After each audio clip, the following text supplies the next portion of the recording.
Hello friends, welcome back to my channel. So in today's video we will discuss about some small sentences, कुछ छोटे छोटे वाक्य जिनसे हम इंग्लिश को easily सीख लेंगे और उसमें fluent भी बन जाएंगे. With the help of these sentences you will be able to speak English fluently. So let's get start our first sentence. मैं चाहता हूँ कि सब खुश रहें या फिर मैं चाहती हूँ कि सब खुश रहें. इसे इंग्लिश में हम कहेंगे I want everyone to be happy. I want everyone to be happy. Everyone means सभी. तुम्हें मुझसे ये सब साफ साफ कहना चाहिए था. तुम्हें मुझसे यह सब साफ साफ कहना चाहिए था को हम कहेंगे you should have told me all this clearly. You should have told me all this clearly. कहना चाहिए था इसलिए हमने टोल्ड बोला और उसके बाद में हमने बाकी का जो सेंटेंस है यू शुड, क्योंकि जब हम कहते हैं चाहिए था तो हम यू शुड का यूज करते हैं. Okay, you should have told me all this clearly. मैं इस दिन का बहुत समय से इंतज़ार कर रही हूँ. I have been waiting for this day for a long time.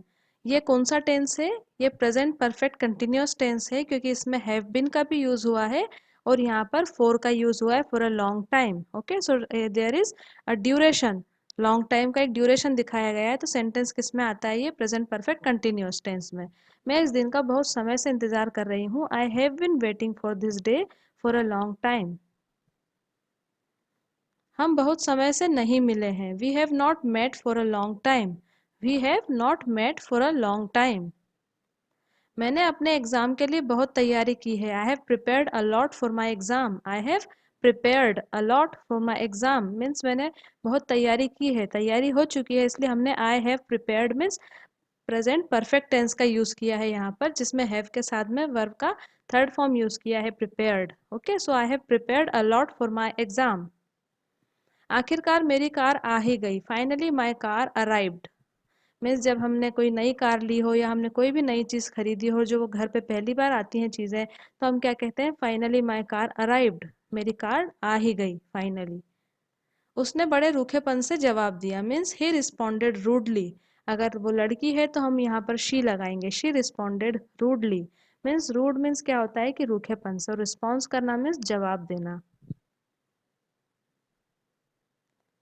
Rudely की जगह हम कर्टली या फिर हार्शली भी बोल सकते हैं, जैसे ही रिस्पॉन्डेड कर्टली या फिर ही रिस्पॉन्डेड हार्शली. ये सभी एक दूसरे के सिनोनिम्स हैं. आप इसमें से कोई भी एक वर्ड का यूज़ कर सकते हैं. जिसमें आपको रूखापन कहना होगा तो आप कर्टली या फिर हार्शली भी बोल सकते हैं. मुझे और ज़्यादा गुस्सा आ गया. I got more angry means मुझे गुस्सा आ गया को हम बोलते हैं आई गेट एंग्री, या फिर मुझे बहुत ज़्यादा गुस्सा आ गया तो हम बोलेंगे I got more angry. Next sentences बड़ी उम्मीद के साथ मैंने उससे ये कहा. I told him this with great hope.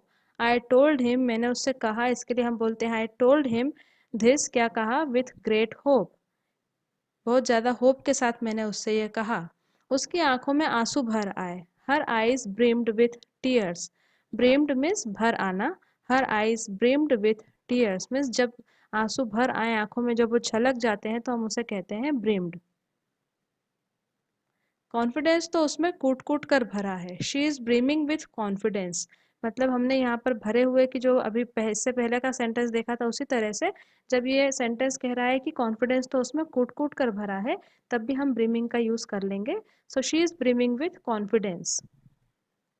यह सच नहीं हो सकता. This can't be true. Can't is the contraction form of can not. Okay, so इसका शॉर्ट फॉर्म हम लिखते हैं can't. This can't be true. मुझे मेरी आंखों पर यकीन नहीं हो रहा है. I can't believe my eyes. I can not believe my eyes. मैं अपनी आंखों पर यकीन नहीं कर पा रहा हूँ या नहीं यकीन नहीं कर पा रही हूँ. ऐसा करने के लिए मुझसे ज़बरदस्ती मत करो. Don't force me to do it, या फिर आप कह सकते हैं don't compel me to do it. Compel का मीन्स भी वही होता है जिसे फोर्स करना, ज़बरदस्ती करना. उसी तरह से कंपेल का मीनिंग भी ऐसे एग्जैक्टली सेम होता है जैसे फोर्स का मीनिंग होता है. So they are the synonym of each other. So इस तरह से आप सेंटेंस बोल सकते हैं don't compel me to do this. मुझे ज़बरदस्ती मत करो ये करने के लिए. मुझे शांति से जीने दो. Let me live peacefully. Let me live peacefully. Let कब लगाते हैं? जब हम किसी से आज्ञा लेना चाहते हैं उस टाइम पर हम यूज़ करते हैं. So let me live peacefully, मुझे शांति से जीने दो. यह सुनकर वह बहुत चिंता में आ गया. He was extremely worried upon hearing this. He was extremely worried, extremely means बहुत ज़्यादा, किस चीज़ को लेके वरीड था, अपॉन हियरिंग दिस, जैसे ही उसने ये बात सुनी। मैं और इंतज़ार नहीं कर सकता, I can't wait any more, या फिर मैं और इंतज़ार नहीं कर सकती। इन बोथ द केसेस हम यही सेंटेंस यूज़ करेंगे, that I can't wait any more, मैं अब और वेट नहीं कर सकता या कर सकती। तो मेरी ज़िंदगी में दखल मत दो, you don't interfere in my life, you don't, don't is the contraction form of do not, you don't interfere means दखल मत दो, इन माई लाइफ, मेरी लाइफ में। मैं हैरान रह गई जब मैंने उसे ऐसा कहते सुना, I was surprised when I heard him से दिस, आई वॉज सरप्राइज लगा लीजिए, या फिर आप कह सकते हैं I was stunned when I heard him से दिस, मैं तो क्या रह गई, हैरान रह गई जब मैंने उसे ऐसा कहते सुना। नेक्स्ट सेंटेंसेस, मैंने नई टीवी के लिए ऑर्डर दे दिया है, I have placed an order for a new TV. आप अगर कोई भी नई चीज़ को परचेज करते हैं तो आप टीवी की जगह उस का वर्ड लिख दीजिए, वो नेम लिख दीजिए, और आप ऐसा सेंटेंस यूज़ कर सकते हैं, that I have placed an order for a new TV. जब हम किसी नई चीज़ के लिए ऑर्डर प्लेस करते हैं तो इस तरह का सेंटेंस बोलते हैं। मूवी टिकट धड़ल्ले से बिक रही है, movie tickets are being sold in indiscriminately. Okay, what is the meaning of indiscriminately? इसका मीनिंग होता है अंधाधुंध या बेतहाशा, मीन्स मूवी टिकट धड़ल्ले से बिक रही हैं, अंधाधुंध बिक रही हैं।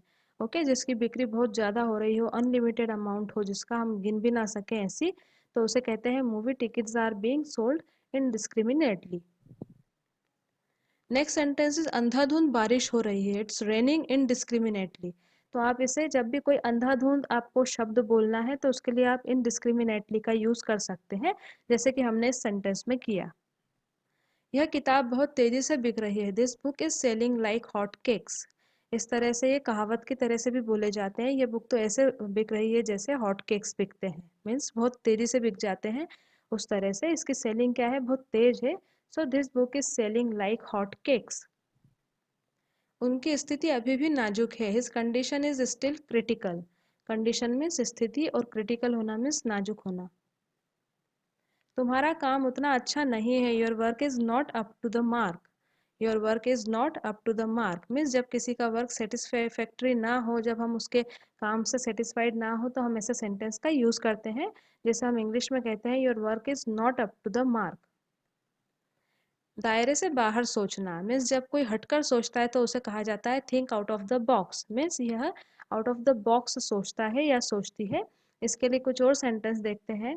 तुम हमेशा थोड़ा हटकर सोचते हो, means you always think out of the box, means तुम हमेशा कुछ हटकर सोचते हो, कुछ नया सोचते हो, कुछ तुम्हारे सोचने में एक नयापन होता है। जब हमें किसी को ऐसा कॉम्प्लीमेंट देना हो तो हम कह सकते हैं you always think out of the box. हमें अपने अगले प्रोजेक्ट के लिए थोड़ा हटके सोचना पड़ेगा, जैसे कि हम कोई भी एक नया काम करते हैं तो हम कहते हैं कि हमें पुराने जो ढर्रा है उस पर नहीं चलना है, हमें कुछ हटकर करना है। तो उसके लिए हम कह सकते हैं we should think out of the box for our next project. We should think out of the box for our next project. Tina का अपने बॉयफ्रेंड के साथ झगड़ा हुआ था, Tina had a tiff with her boyfriend. What is the meaning of tiff? इसका meaning होता है झगड़ा या मनमुटाव। तो जब भी झगड़ा या मनमुटाव आपको कहना हो तो आप इसे यूज कर सकते हैं, जैसे Tina had a tiff with her boyfriend, Tina का क्या हुआ, अपने बॉयफ्रेंड के साथ झगड़ा हो गया। बीच में मत टोको, मुझे बात करने दो, means don't cut in, let me talk. बीच में मत टोको को हम कह सकते हैं डोंट कट इन, मीन्स हमारी बात को बीच में मत रोको, लेट मी टॉक, मुझे बात करने दो। मेरे दोस्त ने भागकर शादी की, इसे कैसे कहेंगे इंग्लिश में? My friend eloped and got married. Eloped means भाग जाना, या फिर जैसे कोई फरार हो जाता है उसके लिए यूज करते हैं एलोप्ड, ELOPED। इसका मीनिंग होता है my friend eloped and got married, means मेरे फ्रेंड ने भागकर शादी की। ओके, सो आई होप आपको ये सेंटेंसेस समझ में आए होंगे, आपको इनसे कुछ नया सीखने को मिला होगा। कुछ वोकेबलरीज भी हमने यहाँ पर डिस्कस की, आप चाहें तो उसे नोट डाउन करके रख सकते हैं, so that जब भी आप उसे रिवाइज करेंगे next time you will feel more confident by using this words and vocabularies, you can enhance your vocabulary, और आप जो इंग्लिश बोलेंगे वो काफ़ी फ्लुएंट और काफ़ी अच्छी लगेगी, सामने वाला जो भी सुनेगा वो भी इम्प्रेस हो जाएगा। So thanks for watching this video. Friends, if you like this video, give it a thumbs up by clicking the like button, and remember to subscribe this channel by clicking the subscribing button to get my latest lessons right here on YouTube. Happy learning, and I will see you in another lesson soon. Till then, bye, take care, and have a nice day.